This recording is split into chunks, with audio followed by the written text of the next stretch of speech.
you very much. Thank you, Prabhu, and thank you for the invitation again to take part in the Drucker Forum. The piano concerto that I played, that was simply the most terrifying public performance that I've ever done until now, where I have to, following the strict rules of the Drucker Forum timing, present to you 9 of the most interesting people you will hear from at this conference within the space of 1 hour. So we're not going to be able to take direct questions from the floor. I will be keeping an eye on Slido, though, and trying to bring in any thoughts that you might have. The format is going to be in 2 halves. In the first half, our panelists that you see before you here, Maël Gavet, John Hagel, Tammy Erickson, Tofik Jelassi, and in the second half, the other 5 panelists in your program, and there'll be obviously a handover at the halfway point. Can I urge you not to leave the room during the final session, because if you do so, you will really be like the people who leave before the final firework display, which you have to admit is a pretty depressing way to go about living your life if you miss the big rockets at the end. We are going to focus on what Kurt in the last full panel told us to do, which is to talk about the move from the what to the how of bringing the entrepreneurial society into being. And so I want to start by asking Maël to kick us off in answering a big question, which I think is implicit in a lot of the discussion that we've had today and yesterday, which is how can we ensure that an entrepreneurial society is also a better society? If we assume that an entrepreneurial society is a good thing, which Peter Drucker did and which we presumably do, how can we ensure it's also a better society? Maël. That's a very good question. So I'll start by saying that I have a strong bias because I've been working in tech for over 10 years. And as many of you know, tech companies tend to worship, sometimes to the extreme, entrepreneurs and entrepreneurship. And these companies have in their DNA this love of disruption and speed. And so the entrepreneurial society for tech companies is something that most people really believe that is going to make the world a better place. But when I think about what we need to ensure to make an entrepreneurial society a better society, I think there are 3 points that I would keep in mind. The first one is that entrepreneurial society tend to believe that you make your own success, which means that we believe that to a certain extent you're responsible also for your own failures. And while I generally agree with the fact that you're in charge of your own destiny, I think we need to be very careful about the fact that your failure and sometimes your success as well are more the result of your environment than they are of your work. And what that means is that we need to be very careful about people that by these standards may not be as successful as we think they should be, to make sure that they are a part of this society, that they're not excluded, that they feel valuable no matter what. The second point is that in a society that values entrepreneurship above all, we tend to welcome, encourage disruption, and we like companies' reinvention. We praise companies for reinventing themselves on a regular basis. We believe in flexibility and in self-organization.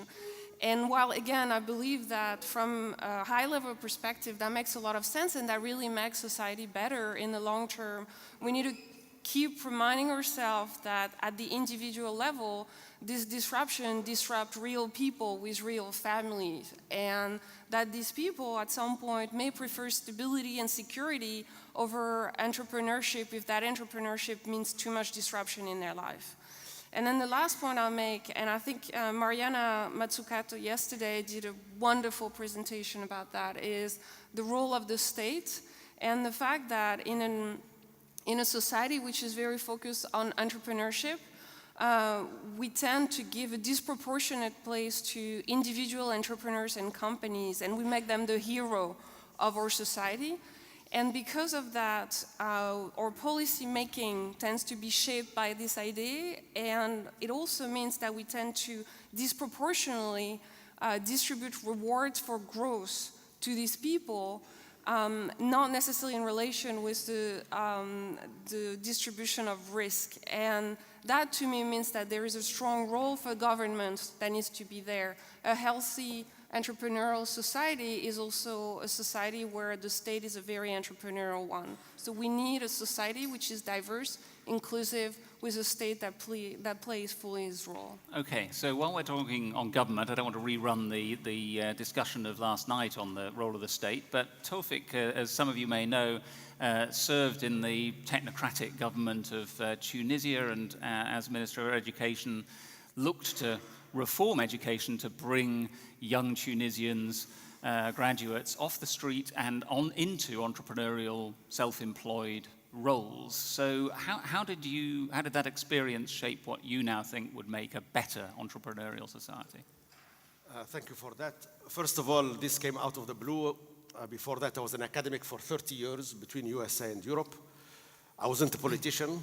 And a few years ago, out of the blue, came a phone call from the new Prime Minister of Tunisia, somebody I did not know, offering me to be his Minister of Higher Education, Research and Technology. I was Paris-based at the time. How many of you would have accepted this job? You had left your home country 35 years earlier. You never returned to live full-time there, nor to work full-time there. And you are in a post-revolution Tunisia.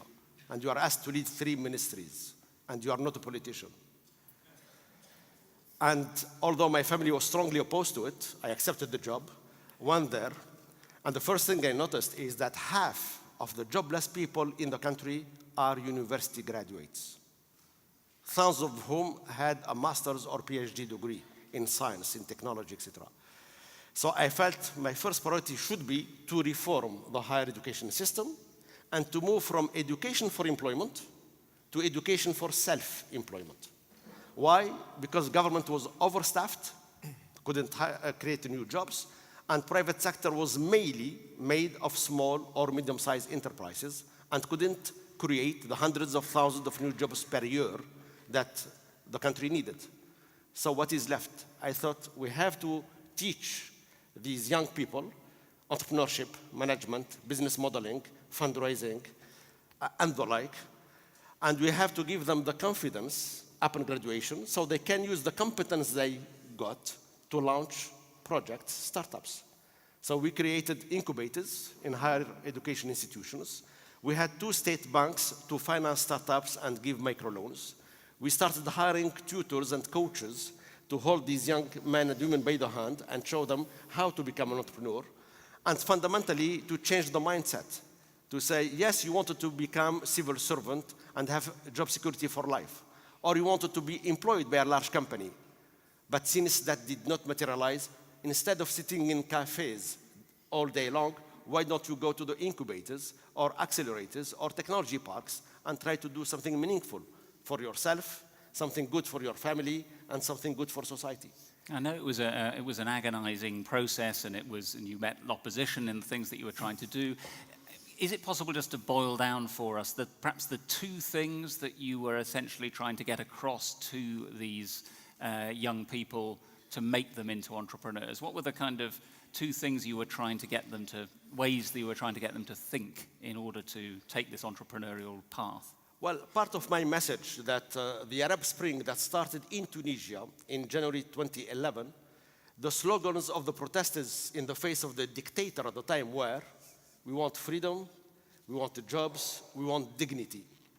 What is the dignity of a young man or woman if, after studying so many years at university, ended up not having a job, not having an income, not having a place where to live, staying with the family, and depending on pocket money?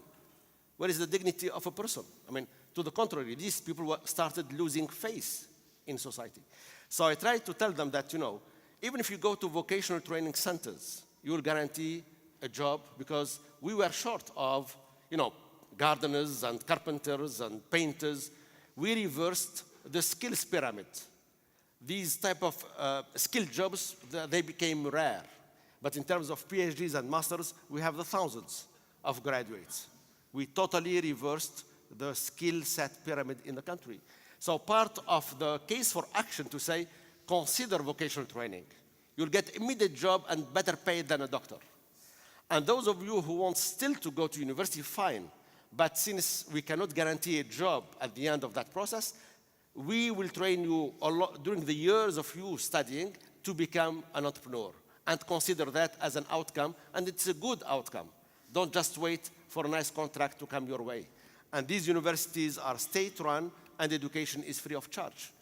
So it's very much, the obstacle was changing the mindset. Right. Not only of the students, but their friends and families as well. So would you say Tunisia is now an entrepreneurial society? I would say that I tried to sow the seeds for it, because our mandate was very short. I did the reform, I got it officially approved, and the implementation started. But it's far from being completed. Are there any Tunisians in the room who can endorse I think it? there are. I ran Yes? into some during the break. Okay. I think I have some country fellow people in the room. Tammy, we heard in the last session that you chaired your strong clarion call, really. Well, we heard your singing, actually, more than just the clarion call. I think Tammy's promised not to sing in this session, but we heard your call for everyone to start behaving like an entrepreneur. I mean, is there a sense in which even the developed world, which knows about entrepreneurs and has the developed countries, has the similar challenges to ones that frontier nations like Tunisia have in trying to grasp this nettle? I think we absolutely do. You know, I find myself thinking about Tom Malone's great book, The Future of Work, which was written, 10 years or so ago. If you haven't read it, it's quite interesting. And my favorite part in it is where he poses kind of a question of how would it have felt to have been a serf shortly after the invention of the printing press, if somebody came along and said to you, you know, in 100 years, you're not going to be a serf. You're going to live in a democratic republic. And he indicates his assumption that, one, the princes of the time would have thought the idea was ridiculous because clearly these serfs couldn't take care of themselves. And frankly, probably the serfs wouldn't have liked the idea. If Gallup had existed at the time, they could have gone around and surveyed the serfs, and the serfs would have said, hey, I just want a steady job here on the prince's farm. And that's, I think, a little bit where we are today. We all think, well, it couldn't happen. And we survey people, and they say, I wouldn't want it, but it's going to happen. And I actually think our question is not, how can we stop it? Our question is, how do we really have the kind of conversations we need to have about the safety nets, the role of government, the rules that will create fair play, the education that will help everyone participate? Those are the questions that I think are relevant. So it feels a little bit as though we've moved from the first session, where there was definitely discussion early yesterday of that it's fine to be an exploiter and to have a part of your company that is exploiting the existing situation and not to necessarily worry about having everyone to be an explorer, to the point that actually, John, you made in a blog post before the conference, that everyone needs to be an entrepreneur. I mean, that's obviously what you believe, but is there not a role for people who are saying, you know, I'm just going to mine more out of the incremental improvements that I can bring through at the company where I'm working? You know, based on the work we've done, which is looking at the long-term forces reshaping the global business landscape, our belief is we are in the early stages of a big shift that has many different dimensions to it, but a key dimension is accelerating pace of change and increasing uncertainty. And in that kind of environment, I would challenge anyone to say there is an activity that should continue to be done the way it's been done, exploiting.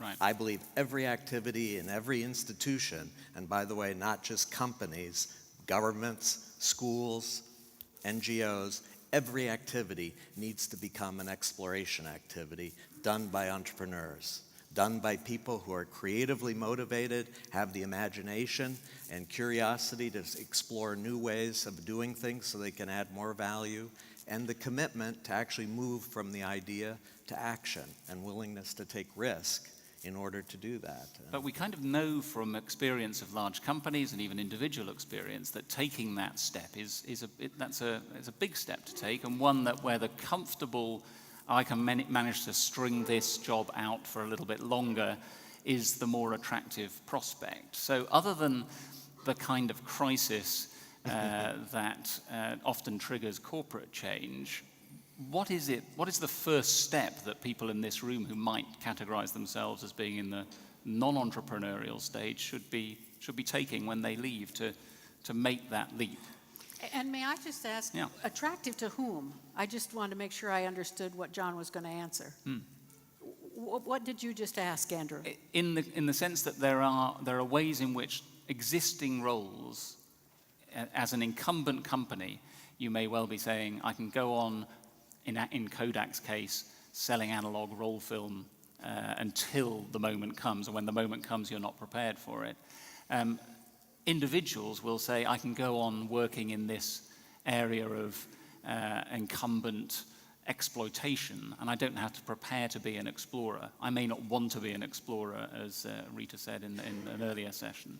So I'm just wondering, what is the move that people can do to make themselves ready for that, other than reading your blogs, obviously? All my other research as well. Yeah. No, I think that it's a huge challenge. I think one of the things that struck me as I listened in the past 2 days is the reasonably widespread agreement among the group, and perhaps it's self-selection, but that this shift from an employee society to an entrepreneur society is a necessary shift. I think I didn't hear anybody saying we need to keep the employee society. And yet, on the other hand, I think the big question on the table is, if that is a necessary shift, why have so few institutions actually made that shift? And my belief, and I've been involved in large-scale organizational change efforts now for over 30 years, and over that time period, I've developed enormous respect for the immune system and the antibodies of every large institution. Without exception, I've never encountered an institution that doesn't have those immune systems and antibodies. And I would say that the tendency, first of all, is to go top-down, big bang approach to change, which in my experience actually amplifies the immune system. And at least the academic studies that have been done show that anywhere from 70 to 80% of those efforts have failed to achieve any of their objectives. And I think that the need, in part, is the other tendency is to focus on threat. You know, if we don't do this, we're going to die. We need to do this. My belief is the successful change efforts focus on the opportunity and try to inspire for each individual what's in it for them, why is this such an important opportunity for them, and then start with small steps that will actually demonstrate impact quickly, so that you get a reinforcing cycle that this is doable and it actually does produce a much better outcome in terms of each of us as individuals. I mean, again, I'm biased on this coming from Silicon Valley, but I believe that an entrepreneurial society is one that's going to allow every one of us to achieve much more of our potential than if we continue to just follow the tasks that have been defined for us. Pointing to those small steps helps to get people at least on the path. Tammy, you had something to add. Well, I wanted to ask John a question, which is, would you buy this? I kind of think part of that we're maybe being a little hard on ourselves in terms of not having made the change yet, because I would argue that we've only had the technology that enables this change to occur for about a decade. And we all know that it takes us a decade or two to assimilate any new technology. So, okay, we've started to use it in our private lives. We haven't scratched the surface in our businesses. So that's the really, to me, exciting part. We've got an opportunity right now with some fabulous new technology to fundamentally step back and rethink business. So I don't beat us up that we haven't done it in the past 10 years. My gosh, we're still trying to figure out how to turn these computers on and stuff. But now's the time. We're all ready to go. Would you buy that? You know, I tend to have a sense of urgency and a need to do things faster than are done. I do believe that, you know, again, you can frame this in many different respects, but I joke that, you know, again, I've been in business and management for over 30 years. I can guarantee almost without exception, whatever meeting I go into, leadership meeting in whatever institution, anywhere in the world, innovation is very high on the agenda. So it has been addressed for 30 years, and it's still being talked about. Right. We talked, there was a good point that Alex Osterwalder made about innovation theatre and the way in which people kind of will have that performance. Maël, you've been an entrepreneur since your teens, if we believe your bio. So, and you seem to be going into bigger and bigger companies. So you're going against the flow here a little bit, aren't you? So first, I do believe that big companies can be incredibly entrepreneurial. I do think that actually a lot of the innovation that is happening in the world actually is happening contrary to what a lot of people believe at the state level and at big company level. So I don't see necessarily a massive opposition. I think you can be entrepreneurial within a company, and we had example yesterday of people who explained how to do that. Now, I'd like to comment on some of the things the two of you said. I'm a little worried about this black and white opposition of the employee society and the entrepreneurial society, because I fundamentally believe that it's fine for the people in this room, and obviously a lot more than just the people in this room, to move into the entrepreneurial society. We're educated. We tend to be fairly well off. We have families behind us. We usually come from Western countries where there is a very good social system. And so for us, the risk is not that big, and we look at entrepreneurship as a great way to be more successful. There is a very large chunk of population that I'm not sure is going to be that excited by this idea of becoming entrepreneurs, and I'm not sure that we are taking the right steps to help them there. And I would even go further. I'm not sure that everybody needs to be an entrepreneur. Actually, I do believe that there is a value in employees and in people who don't want to be entrepreneurs, they have other things that matter in their life other than building businesses and being innovative. Right, I just want to bring Tawfik in. This question of how you build the bridge between the entrepreneurial and the employee and bring that into large companies is pretty critical. And it seems, Tawfik, that your experience in Tunisia was partly to do with providing bridges for people from a certainty, admittedly one that ended in a dead end, to something that gave them more opportunities. I just wondered if there's one thing you brought back from that to teach at IMD that you're now telling to people who are facing a similar, not quite as an existential fear in their large companies. In my teaching at IMD, one of the messages is how to innovate in government. And to most people, this seems a contradiction of terms. Governments are not there to innovate. Governments are there to enforce procedures and to uphold the law, but not more. We were able to innovate within government because we needed to have a sense of urgency to deliver, back to the point that John mentioned. So we had short mandate, and we said if we rely on the line bureaucratic traditional ministries, we won't get anything or not much done by the end of our term. So what we did, we set up a separate structure. It is our explore structure. Traditional government is the exploit structure. In the separate one, it's even the design of the building, open workspace.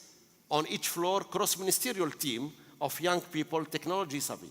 And to each team, we assigned a national project. And we said, work on it. You know what is the mission, now find the way, find the solution, test the new system.